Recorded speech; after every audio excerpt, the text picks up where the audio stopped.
On the phone right now, we have Third Eye Blind frontman Stephan Jenkins. The band is embarking on a 3-month tour celebrating the 20th anniversary of their self-titled debut album. Tomorrow also marks the release of the 20th anniversary edition of the album on a 2 CD and 3 LP set. Stephan, how are you doing today? It's quite a wind-up, Anthony. Thank you. Kind of going back to that time when you were recording, what were some of the influences for you on that album? What were you listening to while you were writing and recording the debut album? Oh, wow, that's a good question.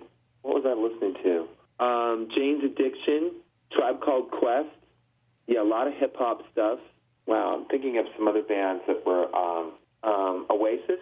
I mean, are you someone, when you're writing and recording, do you like to get influences from other bands? Or are you someone, I know some artists, you kind of try to stay away from it just because, you almost don't want to take from other artists, if that makes sense? No, I like to listen to lots of music, and I think a lot of times people listen to music much more intently in those times, and I think it's great. You get sort of deeper into it as you go. Can you remember the first time that you ever heard Third Eye Blind on the radio? Oh, yeah. I was driving over the Bay Bridge. I was driving back from our rehearsal space in Oakland to San Francisco, and San Francisco's opening up over the Bay Bridge. And I came on my alternative radio station for the first time, and it's never left rotation since.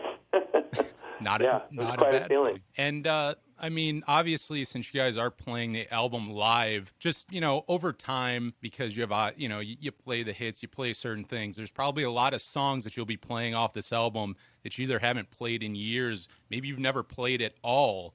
Were there any songs off the debut album going back that you had forgotten about, that you're kind of excited about playing live? That you don't that's like half of that record we didn't play. We haven't played, so there was a lot of that. I love playing Thanks a Lot. We haven't played that one for a long time, and we haven't played Good For You. I think probably my favorite song from the first record is God of Wine. So it's going to be fun to play that record. Obviously, the music industry has changed drastically in the last 20 years. That might even be an understatement. But overall, as a musician, do you think it's changed more positive, or is it more negative for musicians? Do you think it's easier now, or is it harder? Well, I think it's easier, but there's a lot less money in it. So it's easier to kind of get the tools together to make an impact, and it's harder to make a living. So it's kind of both. But, when I came up, there was such an industry, and there were these just the worst possible people you could imagine dealing with in the music industry, and they were the gatekeepers of access to the tools. And now it's been totally democratized. So, studio time used to be so expensive that you had to have a record deal. Now all you need is a microphone and a computer, and you can make a record. Mike Skinner made a record from The Streets, and I thought that was one of the best, just one of the best kind of like hip-hop spoken word records ever made, and it was just made on a crummy laptop. So that makes recording easier. And then you can put stuff up, you can put things up on your Facebook page and get your Instagram going, or whatever your social, whatever your graph is, you can get it out there like that. And I think that that's really great. I also think that for Third Eye Blind, for like a bigger band like us, this music discovery that happens through kids finding files, and that's how they find our music, and they've kept it alive that way. So Third Eye Blind's music is in the present tense for them.